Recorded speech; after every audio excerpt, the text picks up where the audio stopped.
doy la bienvenida a este ciclo de charlas que, como ustedes habrán recibido o habrán podido leer, el volante, el díptico que fue repartido a mucha gente y a ustedes también, y se hizo llegar por diversos medios, dice: una mirada diferente a la historia del cristianismo.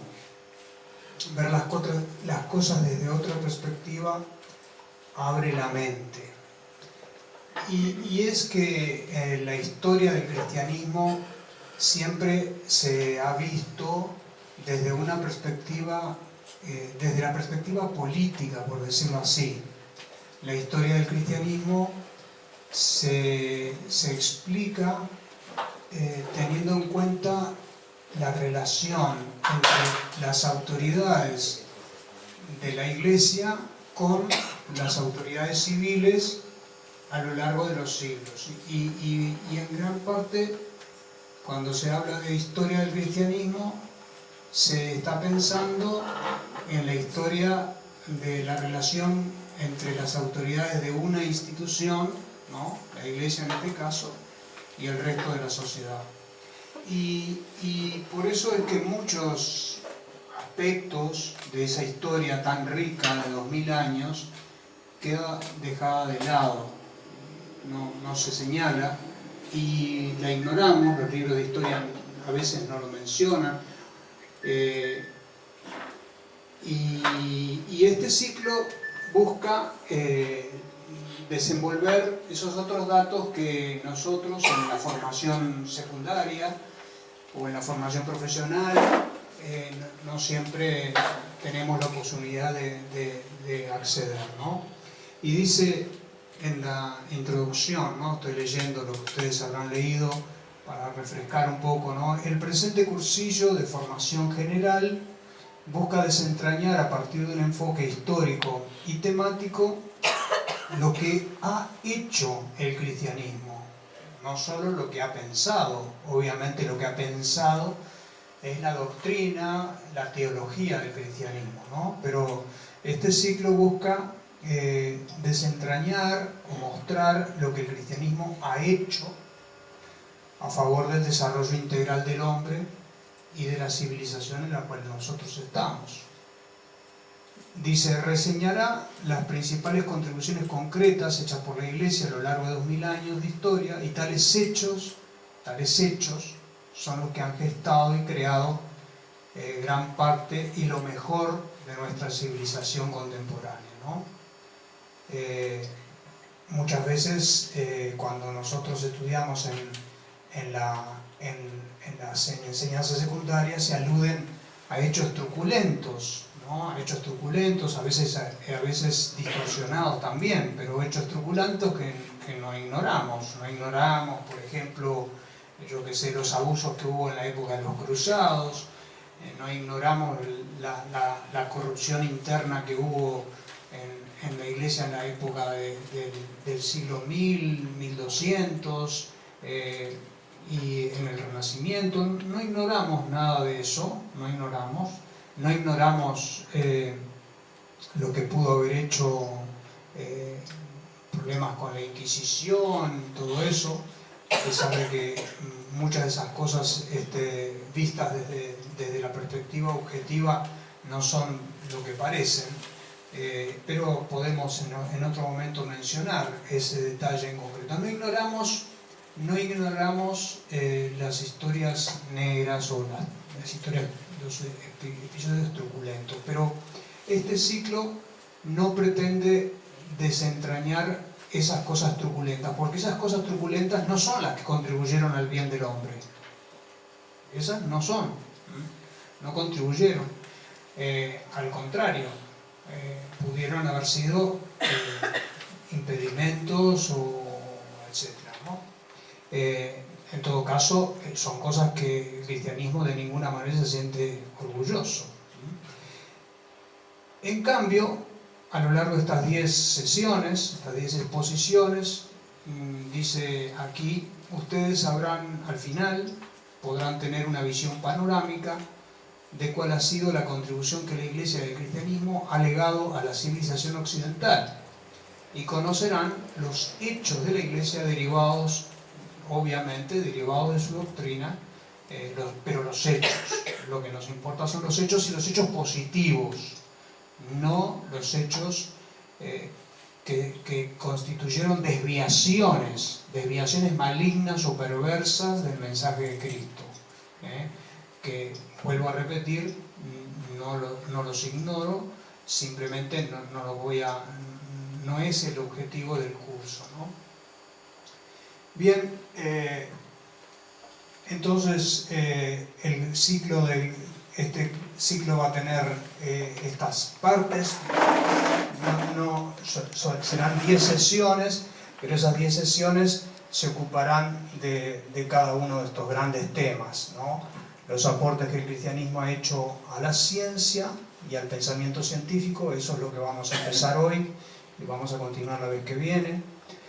Los aportes al desarrollo de la práctica y la práctica de la solidaridad, el aporte del cristianismo al desarrollo del arte, de la cultura y de la arquitectura.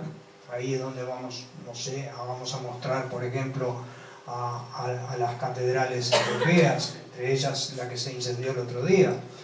El aporte del cristianismo al desarrollo del derecho, el aporte de la Iglesia al desarrollo de la economía y de la tecnología, y finalmente el aporte de la Iglesia a la política y a la ética. Esos son como los ejes temáticos que nosotros iremos abordando. Algunas sesiones se dividirán en dos, como por ejemplo el aporte del desarrollo de la ciencia. Es tan rico ese tema que lo vamos a dividir en dos. O sea que hoy empezaremos, llegaremos a la mitad y luego lo otro, ¿no? Antes de meternos en propiamente el desarrollo, el aporte del cristianismo al desarrollo de la ciencia, me gustaría citar qué ha pasado con el tema de las ciencias en otras culturas. ¿Qué ha pasado con la ciencia en la cultura china? ¿Qué ha pasado con la ciencia en la cultura babilónica, lo que sería Irak, toda esa zona? ¿Qué ha pasado con la ciencia y la cultura griega antigua? Y finalmente, ¿qué ha pasado con la ciencia y la cultura islámica? Y luego, vamos a ver qué ha pasado, porque estas son distintas religiones que han tenido una importancia enorme en la humanidad. Vamos entonces a finalmente introducirnos en cuál ha sido el aporte del cristianismo a la ciencia, especialmente el cristianismo en su versión occidental. Aquí voy a retomar a este autor, que es Per Gon, del Centro Científico de Ciencia del Sistema Terráqueo de la Universidad de China, de una universidad de China, que él ha escrito un artículo en la revista Nature, que es una revista científica, ya hace unos años atrás, y él, como científico, relee lo que ha pasado con la cultura china y la ciencia. Y él retoma el aporte de Confucio y el aporte de Yuan-tze, y muestra cómo Confucio y Yuan-tze son filosofías que, al contrario, han servido para enlentecer o incluso detener o no favorecer la ciencia empírica como es la que nosotros estamos acostumbrados, ¿no? Dice este autor, que ciertamente no es cristiano, no sé qué filosofía tendrá. En todo caso es un autor que escribe desde una universidad de China, y ustedes saben que China está bajo el gobierno comunista, así que supongo que será un científico de enfoque comunista, ¿no?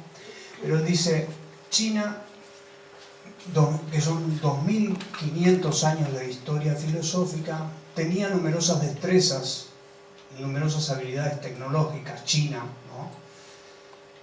Ingeniería, conocimientos empíricos, pero China no tuvo una ciencia en el sentido que nosotros entendemos una ciencia como la capacidad de entender y desentrañar las leyes de la naturaleza.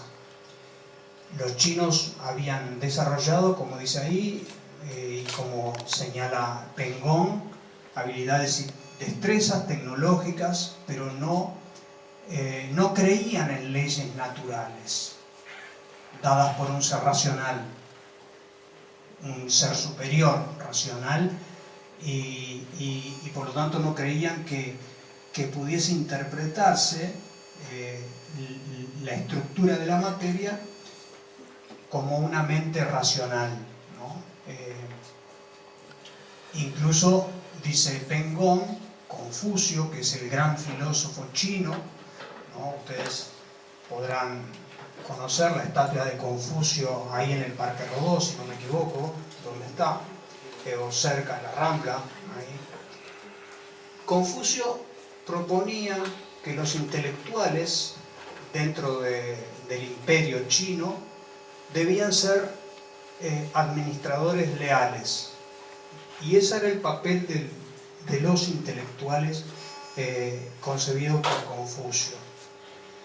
Y por otro lado, el otro gran filósofo chino, estamos hablando de 2500 años de historia, ¿no? Que fueron los dos grandes filósofos que de alguna manera han estructurado la manera de pensar del pueblo chino, decía que una sociedad armoniosa sería aquella que las familias estuviesen aisladas. ¿Por qué? De manera de evitar el intercambio y la competencia. Para Chuang-Tzu, la guerra venía de la competencia y de la envidia. Por lo tanto, lo ideal sería evitar el intercambio, porque de esa manera se evitaba el conflicto, y evitar la tecnología para evitar la codicia. Había que, de alguna manera, adecuarse a lo que se tenía y no envidiar al que pudiese tener más o mejor, ¿no? Dice Peng Gong, ¿no? Este científico chino, esta filosofía, la de Confucio y la de Chuang-Tzu, han incentivado prácticas autosuficientes de pequeña escala en la sociedad china, con poca disposición a formar redes y equipos. Esa sería como la mentalidad del chino, un individuo individualista, autosuficiente, que busca manejarse por sí mismo sin trabajar en equipo o en conjuntos mayores. La segunda consecuencia que describe Peng Gong de esa filosofía de Confucio y de Chuang-Tzu, que son los grandes filósofos que han impregnado el pensamiento chino, es que con esto de que no había que envidiar, que no había que competir, ¿no? Han desalentado la curiosidad, la comercialización y la tecnología, porque el deseo es la autosuficiencia, ¿no? El que cada uno maneje por sí mismo sus cosas. Se han generado, dice Peng Gong, una especie como de un vacío científico que ha persistido a lo largo de milenios y que todavía hoy sigue influyendo en el pensamiento, en el común de la gente, en el imaginario del pueblo chino. Obvio que China tiene grandes científicos, ¿no? Grandes científicos, pero los grandes científicos chinos han sido o son porque de alguna manera han imitado a la ciencia occidental. Han imitado la ciencia occidental. Han copiado la ciencia occidental, pero no la han generado desde su propia filosofía. desde su propia filosofía. Eso es lo que quiere decir Pen Gong. ¿Qué ha pasado con otras cosmologías no cristianas?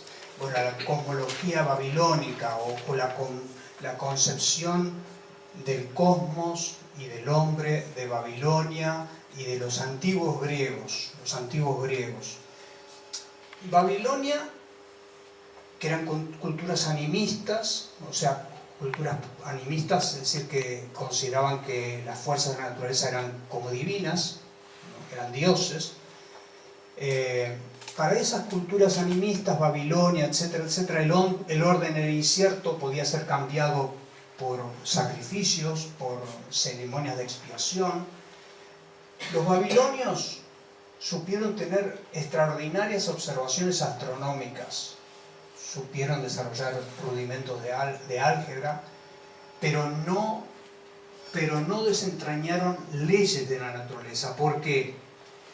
Porque para las culturas babilónicas y también para los griegos antiguos no había un ser supremo generador de todo lo que existe, porque cada dios ponía las leyes que se le ocurría, que se le cantaba. Por lo tanto, no hay leyes naturales. Es lo que pasaba también con los griegos antiguos, antes de Aristóteles, Platón, etc., ¿no? Tenían un politeísmo divino y atribuían propósitos racionales a los objetos del cosmos. Por ejemplo, ellos decían, las piedras caen porque sentían un amor innato a la tierra, pero no salían de ahí. En todo caso, para los griegos antiguos no existían tampoco, al igual que Babilonia, leyes universales de la naturaleza. ¿Por qué? Porque lo que existía obedecía a múltiples dioses y que cada dios ponía las leyes que se le cantaban. No es lo mismo la concepción cristiana de la creación, cambia completamente, ¿no? ¿Qué ha pasado con Mahoma? La otra cultura. Antes de entrar a Mahoma, decir alguna cosita antes del aporte del Islam, alguna cosita de quién fue Mahoma, porque a veces creo que el común de nosotros no tiene mucha idea quién fue Mahoma, ¿verdad? Por eso voy a decir algo de Mahoma.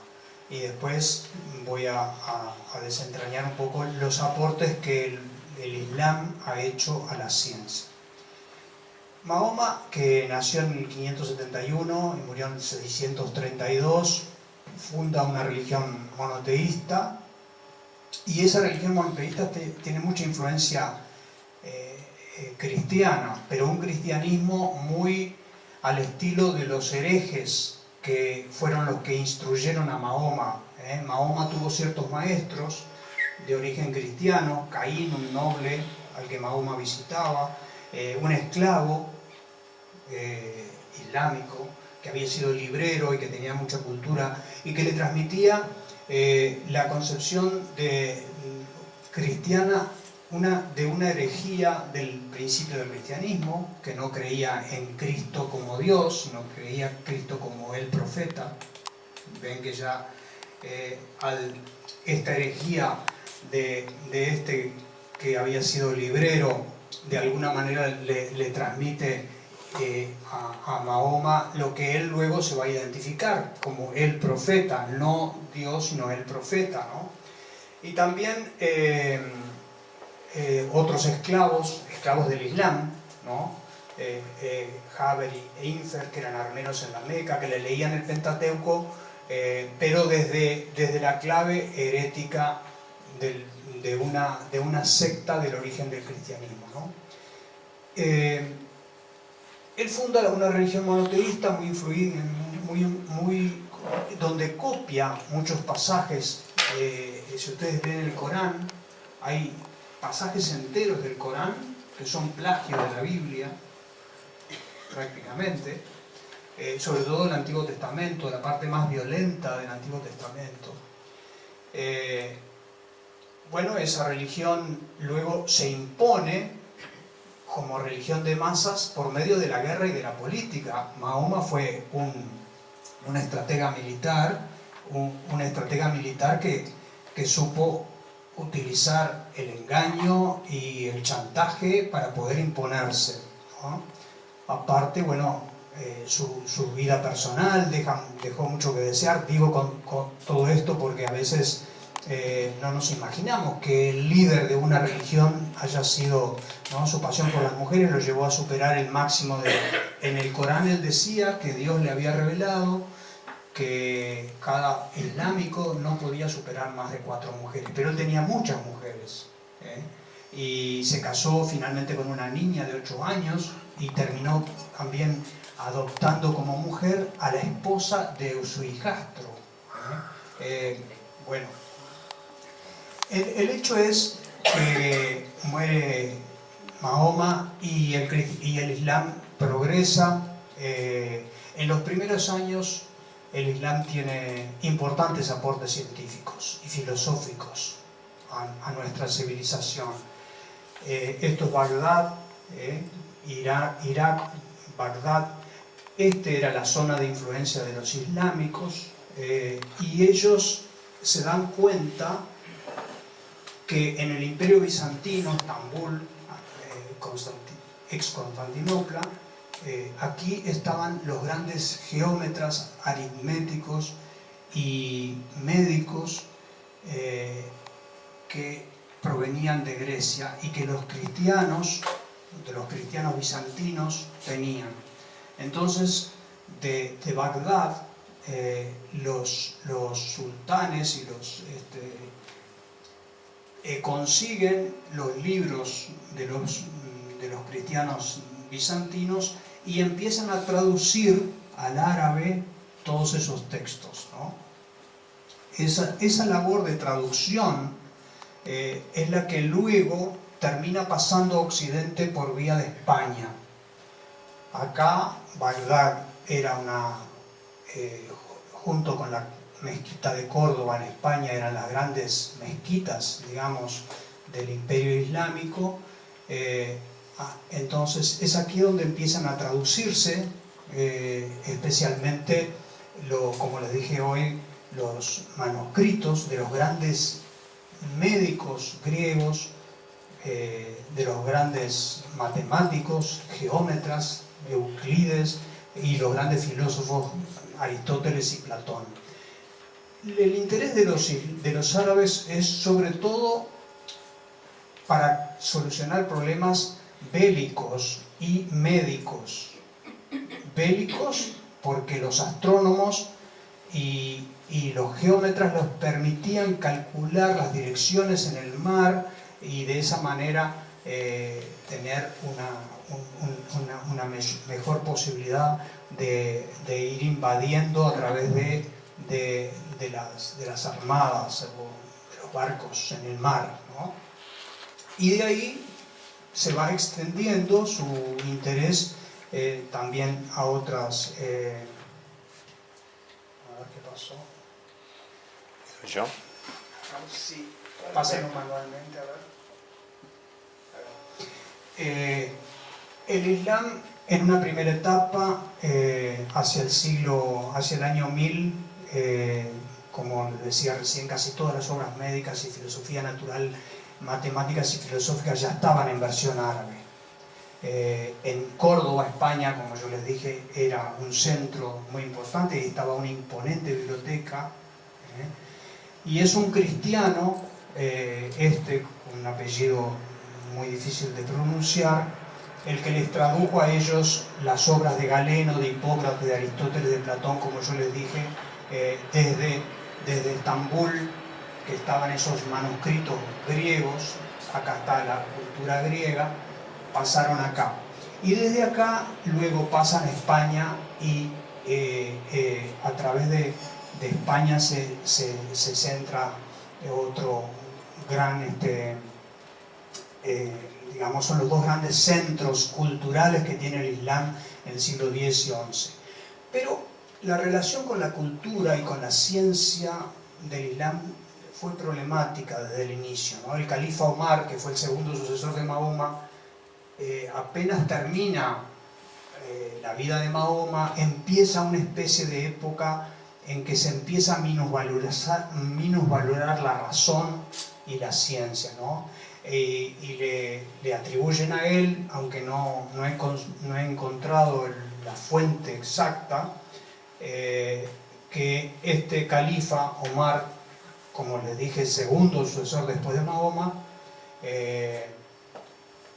dice, si el libro que está en la biblioteca de Alejandría es igual que el Corán, Alejandría está en Egipto, ¿no? Era una de las grandes bibliotecas de la antigüedad, que luego la quemaron. Si el libro que está en la biblioteca de Alejandría es igual al Corán, no es necesario, porque el Corán ya lo dice todo. Y si discrepa con el Corán, no tiene derecho a existir. En todo caso, lo haya dicho así tal cual, o lo que sí es que esto es coherente con esta especie de minusvaloración de la razón y de una especie de fe en Alá el Poderoso. Alá el Poderoso, que puede hacer todo lo que quiere, ¿no? Y después de este califa Omar, viene otro gran filósofo, que es Al-Ghazali, 1058-1100. Es uno de los reformadores del Islam, uno de los más grandes filósofos. Tiene un libro muy importante que dice La destrucción de los filósofos y la destrucción de la filosofía. Para aquel entonces, hablar de filósofo y la filosofía es hablar de la ciencia, porque no se hacía diferencia entre lo que es la filosofía y la ciencia empírica. Nosotros hoy pensamos que ciencia empírica es una cosa y filosofía es otra. Para los antiguos, la razón era la misma, la razón empírica, la razón filosófica, ¿no? Con Al-Ghazali empieza un radical cuestionamiento a la ciencia y a la razón y un espiritualismo escéptico y místico. Es en el siglo X que se produce, en el nombre de Alá el Poderoso, una célebre quema de libros de matemáticas, de álgebra y de medicina, ¿no? ¿Por qué? Porque, de nuevo, para el Islam no hay leyes fijas, no hay leyes fijas. Alá el Poderoso hace lo que se le canta. Es tan poderoso que no se ve restringido, no puede verse restringido a leyes naturales. Dios, decir que hay leyes naturales para Al-Ghazali y los sucesores, decir que hay leyes naturales, es decir que Dios crea algo y luego se ata a eso que crea, ¿no? Dios, por lo tanto, para Al-Ghazali y para los islámicos, es tan poderoso que de ninguna manera puede crear leyes siempre iguales. ¿Por qué?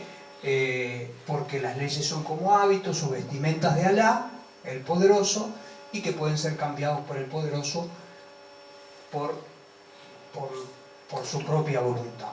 Por lo tanto, no existen leyes naturales. Dios, el Poderoso, no crea leyes intangibles, siempre iguales. Y claro, ese es el principio de la ciencia. Si no hay leyes siempre iguales, no puede haber conocimiento científico empírico. Bueno, ahora, viendo lo que dijimos antes de las culturas no cristianas, podemos ahora sí introducirnos un poco en la base teológica o filosófica que subyace al cristianismo y que sustenta el pensamiento científico, ¿no? Podemos preguntarnos, bueno, ¿el conocimiento científico en Occidente es casualidad o se debe a una dinámica intelectual basada en una concepción cristiana de la naturaleza? ¿Cuál sería la concepción cristiana de la naturaleza? Bueno, lo que he dicho en varias ocasiones durante esta introducción, ¿no?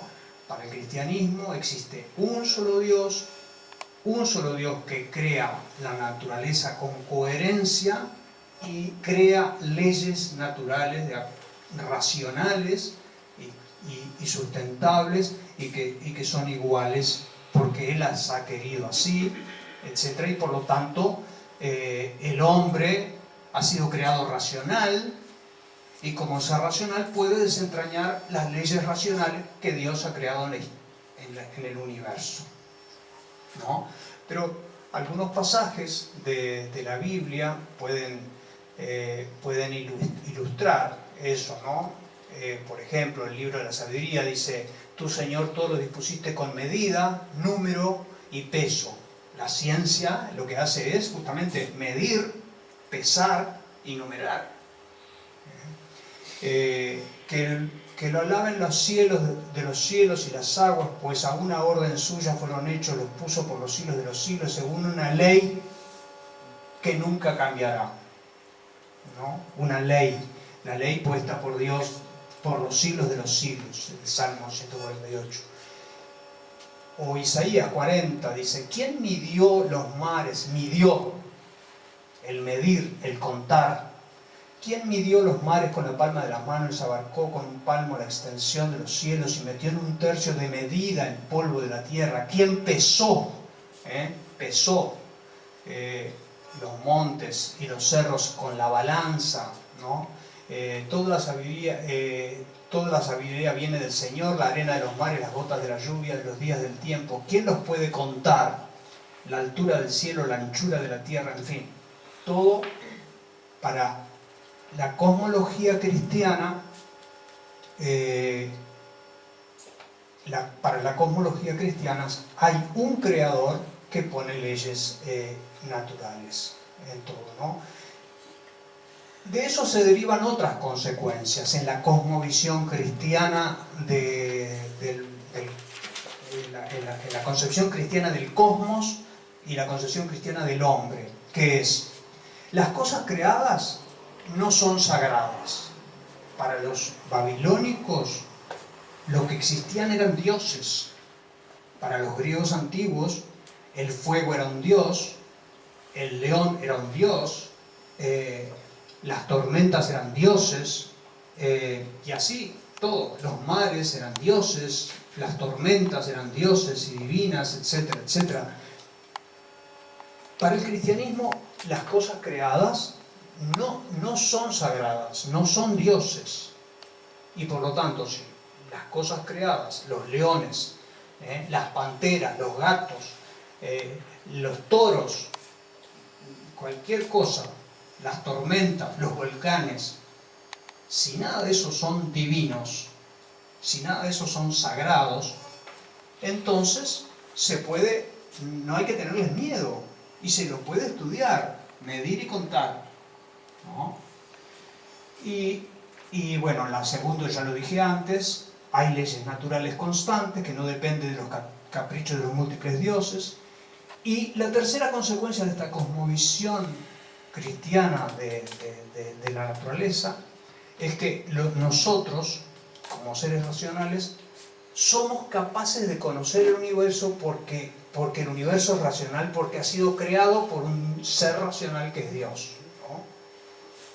Y nosotros, que somos imágenes de Dios, somos capaces de racionalizar igual que Dios y por lo tanto entender a Dios entendiendo sus leyes en la naturaleza. Obviamente que esta concepción es la concepción más apta para el desarrollo de la ciencia. Por eso podemos decir que de hecho, el pensamiento científico, en tanto pensamiento empírico, no perduró entre los islámicos. Es verdad que los islámicos hicieron grandes contribuciones, como gracias a los islámicos nosotros podemos tener, por ejemplo, ya les voy a decir, nosotros tenemos los números, gracias a los islámicos nosotros tenemos los filósofos griegos, conocemos a Aristóteles, a Platón, a todos esos, a Galeno, a Euclides, a todos los grandes aritméticos y astrónomos y geómetras, etcétera, etcétera. Pero no perduró entre los islámicos, porque después vino la autocrítica y el descrédito de eso, de ese pensamiento. Por eso el libro de Algazel, que yo le citaba, la destrucción de la filosofía o del pensamiento racional, porque el pensamiento racional para Algazel y los sucesores implicaba una especie de soberbia del hombre. Soberbia del hombre. Tampoco perduró ni se perfeccionó entre los chinos. De los chinos heredamos muchísimas cosas tecnológicas, cálculos astronómicos, etc. Tampoco perduró y se perfeccionó entre los japoneses. Los japoneses son grandes copiadores de la ciencia empírica. Los chinos lo mismo, pero no son generadores del pensamiento científico. Se puede decir que la ciencia surge y perdura en Europa. ¿Y por qué surge? Y no solo surge, sino que perdura en Europa. Bueno, porque en ese lugar geográfico donde el cristianismo era la religión que sustentaba a la convivencia, es una religión en la que se considera que la naturaleza tiene ciertas características. La naturaleza es ordenada, es coherente, es previsible y es racionalizada. ¿Por qué? Porque hay un Dios que es coherente, racional y ha creado a un ser capaz de entender eso que ha sido su voluntad. Dice Hafner, es un gran historiador de la ciencia, y dice: solo en semejante matriz conceptual, en esta matriz conceptual filosófica y teológica del cristianismo en Europa, solo en esa matriz conceptual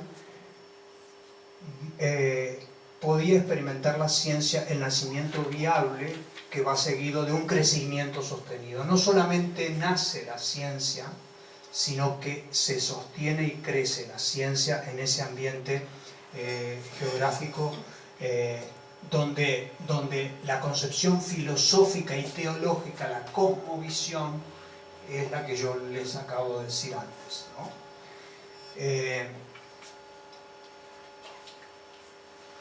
La ciencia moderna en la cual nosotros estamos es una ciencia experimental, es una ciencia que hace experimentos.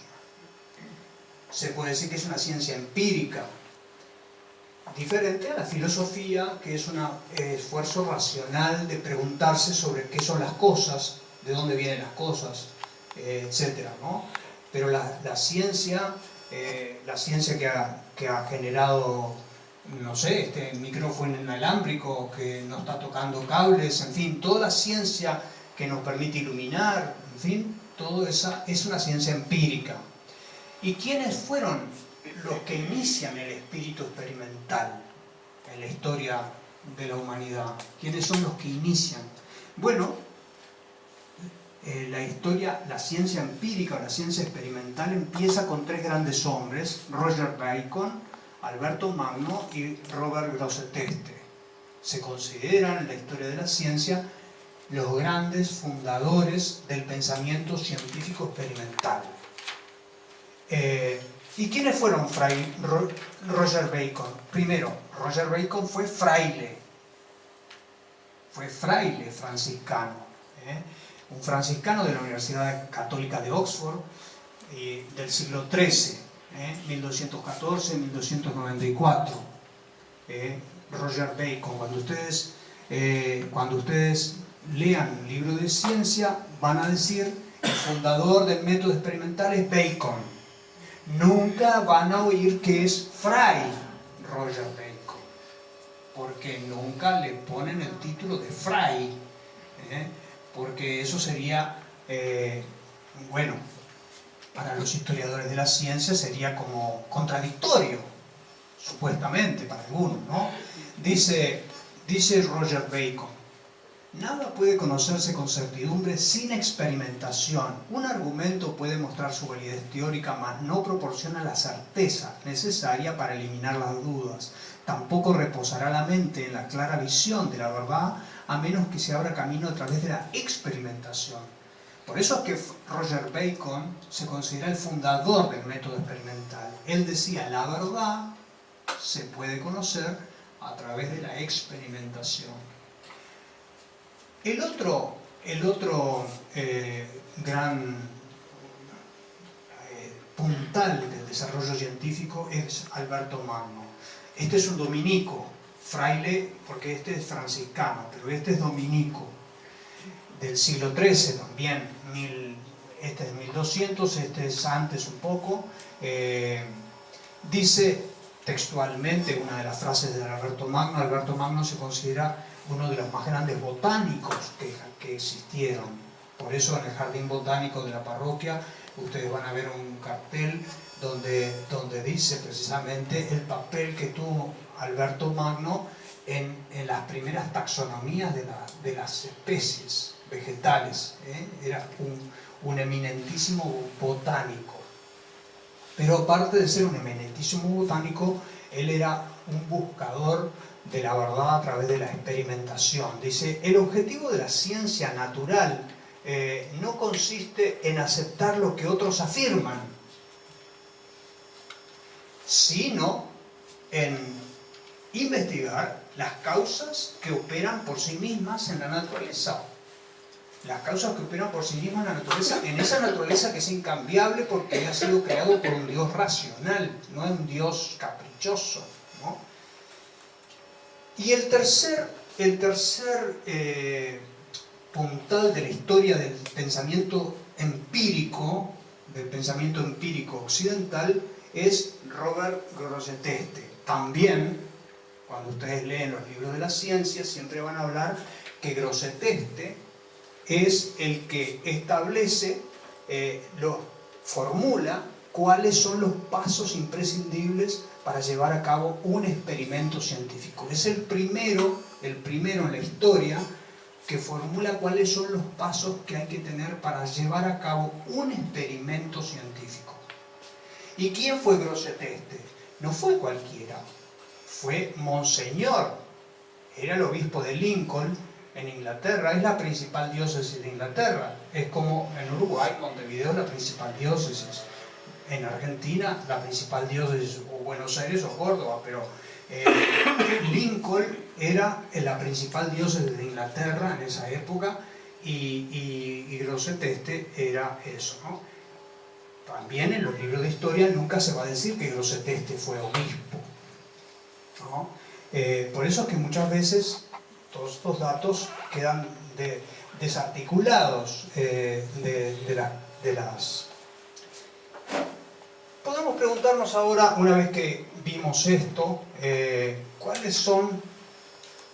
Aquí hay sillas, si quieren pasen acá, a ver. Hay sillas libres.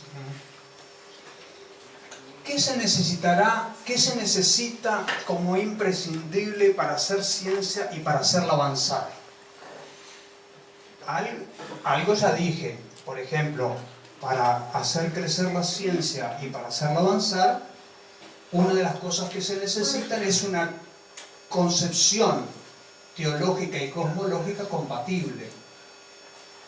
Se necesita creer que hay leyes naturales. Si no se creen que hay leyes naturales, no se puede hacer avanzar la ciencia y el pensamiento empírico. Pero aparte de eso, ¿qué contestarían ustedes? ¿Qué es imprescindible para que la ciencia pueda avanzar?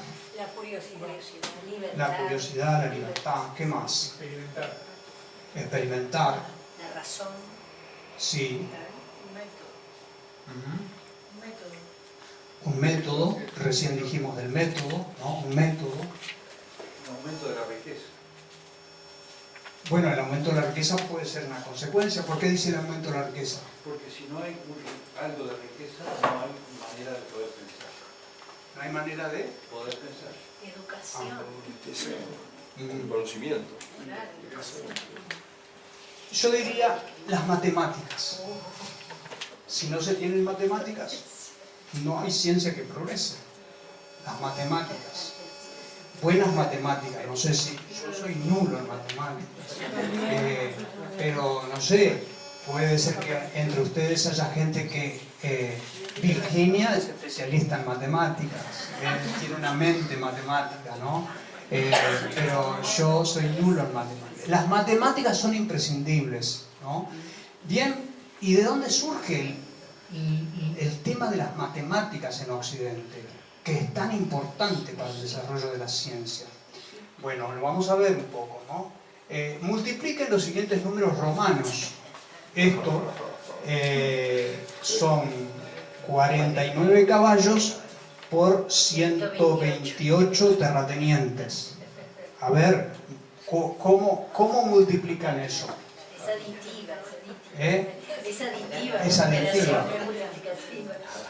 Los números hasta el siglo IX, los números que se utilizaban eran los números romanos, los números que usaba el Imperio Romano. Esa numeración era absolutamente complicada. ¿Cómo van a hacer cálculos los científicos con esta numeración? ¿No? Era imposible, o era enormemente dificultoso. Y ahí que tenemos, bueno, este es el testimonio más antiguo de los números no romanos, sino los números arábigos. Nosotros, de Occidente, sacamos los números de los árabes. Después los árabes abandonaron esos números. Ellos abandonaron. Pero nosotros los heredamos de ellos.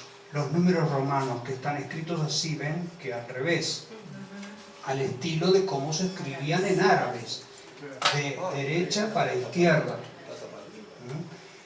Estos son el testimonio más antiguo que se conoce de los números arábigos. Bueno, los árabes utilizaban estos números, pero en Europa los números que se conocían eran los números de los romanos, que acabamos de decir que es imposible calcular con ellos. O imposible no, pero quiero decir que enormemente dificultoso. ¿Y quién es el que descubre la ventaja de los números arábigos y los introduce en toda Europa? El que los descubre es el padre benedictino Herberto d'Aurillac, que es considerado uno de los más grandes matemáticos de la época. Él estudió en este lugar, que lo pueden visitar, es Ripoll, en Cataluña, que tenía una de las más grandes bibliotecas de manuscritos de esa época. Ahí estudia a los geómetras y aritméticos mahometanos, porque en el sur de España estuvieron los islámicos durante varios siglos. Herberto d'Aurillac luego fue elegido papa. Obviamente que él primero era monje benedictino. Él, a través de la red de monasterios benedictinos, primero transmite lo que significaba el gran tesoro, la gran ventaja que tenían los números arábigos respecto a los números romanos. Pero cuando él fue papa, usó toda su influencia para que esa transposición, esa suplantación de los números arábigos por los números romanos se llevara a cabo en toda Europa. Y eso fue muy importante.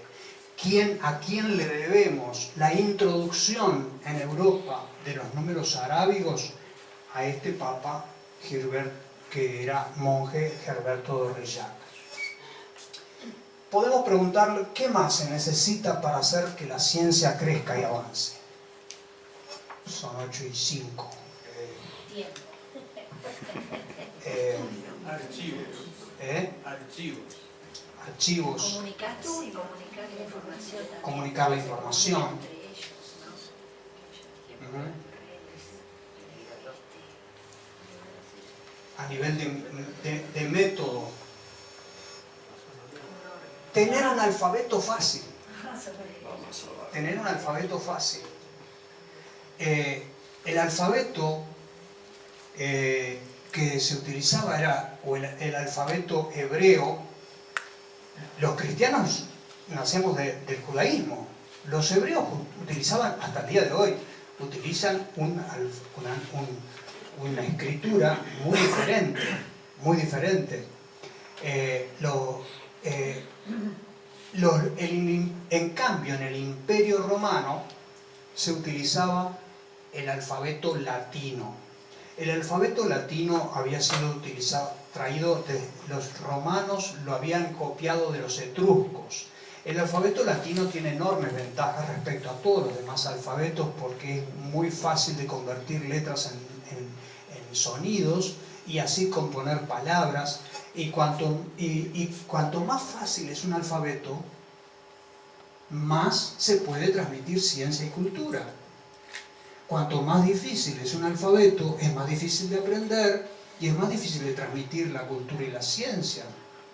Así que disponer de un buen alfabeto no pasa lo mismo, por ejemplo, con estos alfabetos que son tan complicados. Para decir yo, fíjense todo lo que tienen que poner, o el alfabeto, o el árabe.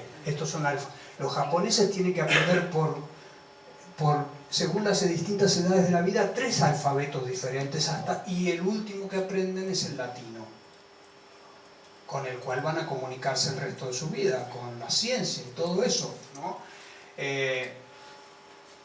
Los intelectuales cristianos, la iglesia estaba en Roma, ahí estuvo el imperio, durante una época convivió la iglesia con el imperio romano, después el imperio romano de Occidente colapsó y solamente quedó el Papa en Roma, pero siguió el imperio romano de Occidente, de Oriente en Constantinopla, que ahora se llama Estambul. Los latinos utilizaban los romanos utilizaban el alfabeto latino. Los intelectuales cristianos se dieron cuenta que era mejor el alfabeto latino que el griego y que todos los demás de la época. Y son los intelectuales cristianos los que se comunican utilizando el alfabeto latino. Vean acá la coloración verde. En el mundo son todos los países que utilizan el alfabeto latino. La iglesia no inventó el alfabeto latino. Los romanos tampoco inventaron el alfabeto latino. El alfabeto que ahora llamamos latino proviene de los etruscos. Los romanos lo generalizan.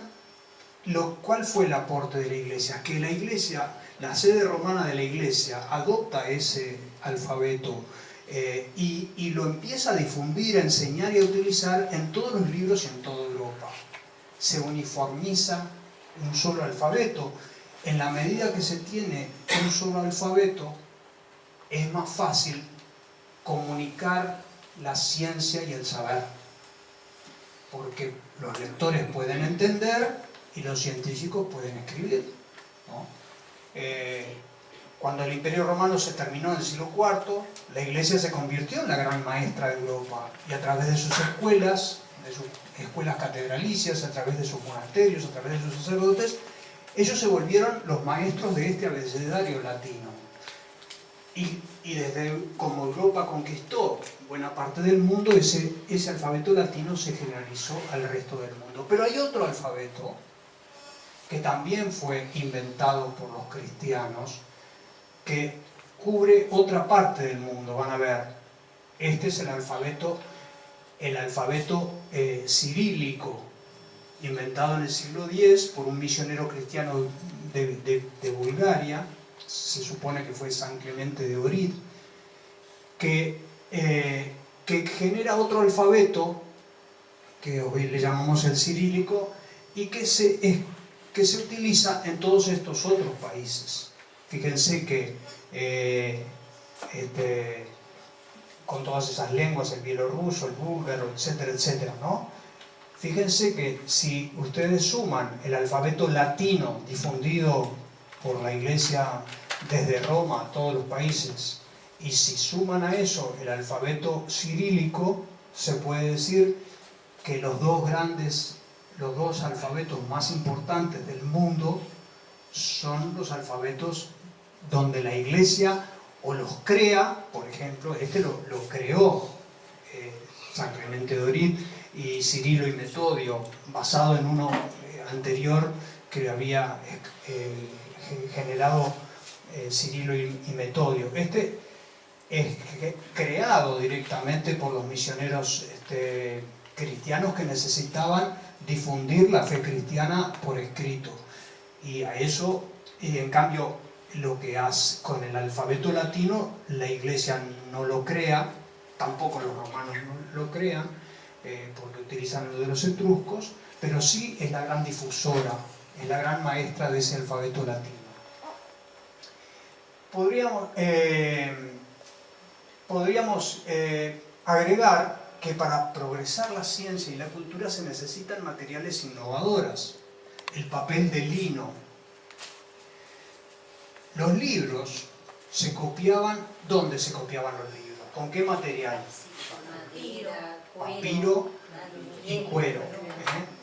Fíjense que para escribir la Biblia, por lo menos había que matar un rebaño de ovejas, porque si no era imposible tener suficientes cueros para poder escribir toda la Biblia. El papiro tenía pocos años de vida, o sea, se desintegraba, ¿no? Los árabes, aquí otro aporte de los árabes habían descubierto, también ellos habían descubierto el papel de lino de los etruscos, también, ¿no? Los etruscos es la civilización babilónica, que había sido una civilización que había contribuido en muchas tecnologías, pero cuya ciencia no avanzó, ¿no? Bueno, los árabes utilizan el papel de lino. De nuevo, aquí viene el papel de la Iglesia como difusora de cultura. La Iglesia necesitaba difundir la cultura, difundir la ciencia, difundir la filosofía. Cuando se dan cuenta en el sur de España que estaban los árabes y también los cristianos, se dan cuenta ese avance tecnológico que significaba copiar libros sobre papel de lino, la Iglesia española se da cuenta de eso y adopta también el papel de lino, y a través de la red de monasterios benedictinos lo va difundiendo al resto de Europa, para que dejen de imprimir libros en papiro y en cueros y empiecen a utilizar el papel de lino. De hecho, acá tienen la fotografía del primer misal, el misal mozárabe más antiguo que existe, es el libro impreso con papel de lino más antiguo que tiene la humanidad. El libro más antiguo escrito en papel de lino es un misal mozárabe que está en el monasterio benedictino de Silos en Burgos, ¿no? Y esta es la fotografía, ¿no? También es un aporte, podríamos decir menor, pero bueno,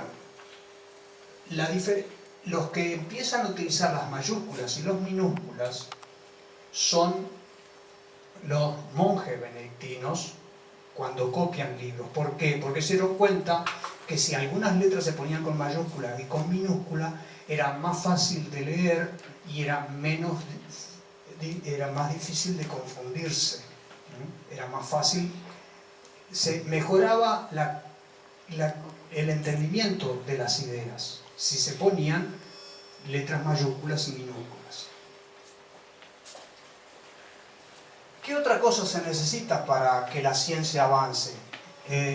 Unos minutos y ya terminamos, pero quiero terminar esta parte. Son y 12 minutos y media, yo creo que y media terminaremos la sesión de hoy, ¿no? Estaba anunciado de 7 a 8 y media, ¿verdad? Ya hemos dicho muchas cosas, ¿no? Para avanzar la ciencia, tener un método, tener una filosofía de fondo, tener matemáticas, tener un buen alfabeto. ¿qué otra cosa se les ocurre que es importante para la ciencia? La imprenta. ¿Eh? Para difundirla, la imprenta de Gutenberg. Bueno, el papel de lino sería eso, ¿no? Todavía la imprenta Viene mucho después. Viene después, ¿no? Viene después, pero también sí, tener medios rápidos de imprenta, sí. Por lo menos para... Pero por ahí alguno se acercó a la respuesta, ¿no? Pero sería las universidades, centros de estudio. Si no hay centros de estudio donde se investigue, la ciencia no puede progresar. Porque es verdad que hay científicos aislados, lo que popularmente llaman los científicos locos, así, que viven como no sé, ayer me decían ustedes de un gran científico que vivía solo en un edificio de apartamentos Tesla. Hay científicos, hay científicos que trabajan por su cuenta, ¿no? Hay grandes científicos que trabajaron por su cuenta, sí, pero las grandes, digamos, la gran empresa de la ciencia empírica es un trabajo de equipos, porque los problemas son enormemente complejos, ¿no? Las universidades, centros e instituciones donde se investiga, se reflexiona y se enseña.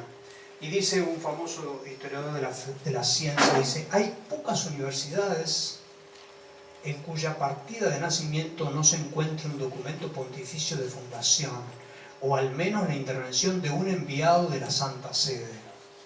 Es que la institución que funda las universidades es la Iglesia Católica.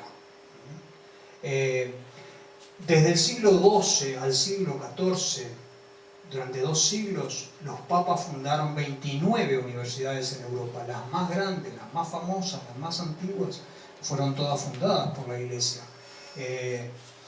Empiezan primero como escuelas catedralicias, y escuelas catedralicias que estaban al costado de la catedral, ¿no? Donde el obispo se encargaba de formar a los intelectuales de su diócesis.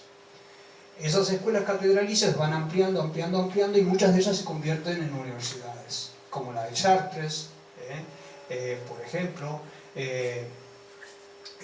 la de París, la de Oxford, ¿no? En ella se enseña lo básico primero, la gramática, la retórica, la dialéctica, la aritmética, después se pasa en el currículum o la enseñanza, el alumno, después de aprender lo básico, aritmética, geometría, astronomía y música, pasa a estudiar Derecho, Teología, Medicina y Filosofía. Esa era la formación estándar que ofrecían las universidades. Ahí se formaban los intelectuales, el pensamiento investigativo, ¿no?